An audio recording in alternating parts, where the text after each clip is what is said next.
So unless you guys have been living underneath the rock, ScrewAttack, they have announced that they'll be doing a death battle between Erza and Zoro, and this just let the anime community on fire because we have two of the most well-known swordsmen in anime going at it. And to be honest, this is how I can see the fight going down. There's going to be a lot of people who's going to base this fight off a series. They're going to be saying One Piece versus Fairy Tail. This is what they're going to think it is because let's be honest, they did it with the Goku and Superman. People, they're like, oh, Goku's a better written character, blah blah blah. Like, no, the thing that people can't understand about this is that they don't know how to separate series from characters. Yes, there are people who think that One Piece is better than Fairy Tail. There are people who think that Fairy Tail is better than One Piece.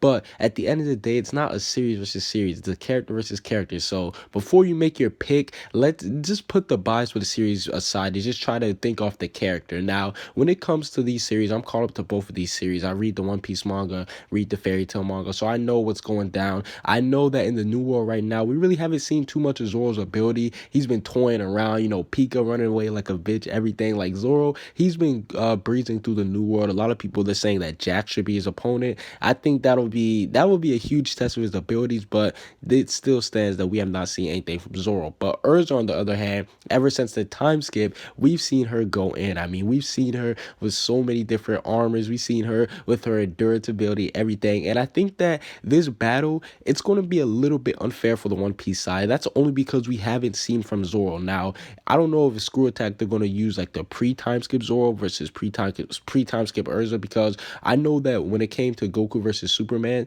they did a death battle like in the middle of a huge moment of Dragon Ball Super. So I remember they did that. But when it comes to the two characters right now, I would have to say that this is going to be one of the most interesting ones because, like I said, they're both swordsmen and everything, but the thing that's holding Zoro back is just we don't know what he could do. I know that Zoro, he's strong. Like, we all know that he's definitely, you can say that some people, I like to believe that he's on par with Sanji, if not slightly above him, but at the same time, we do know that he's strong. And then Erza, we've seen what she can do. We've seen how strong she is. But when it comes to the terms of ability-wise, I gotta say that Erza, she has the upper hand because she has a whole bunch of different abilities that she could use, and I definitely do think that that'll be the icing on the cake because we've seen her endurance on what she could do. Whether you call it BS or not, it's still endurance feats. The whole it's because I'm Erza and all that, and not to mention she has so many different armors that she could use against Zoro. I just think that she has the upper hand. But who do you guys would think will win in the Erza versus Zoro death battle? I'll have one video for this for my preview and one of them for my afterthoughts or the reaction of the fight.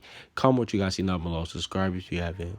Peace out. And also make sure you guys go ahead and check out LegendMac. He is a great One Piece YouTuber. He uploads videos daily, and I'm pretty sure that if you guys enjoy my type of videos, you enjoy his type of videos because they're basically my videos but One Piece of 5. So that means that they're 10 out of 10.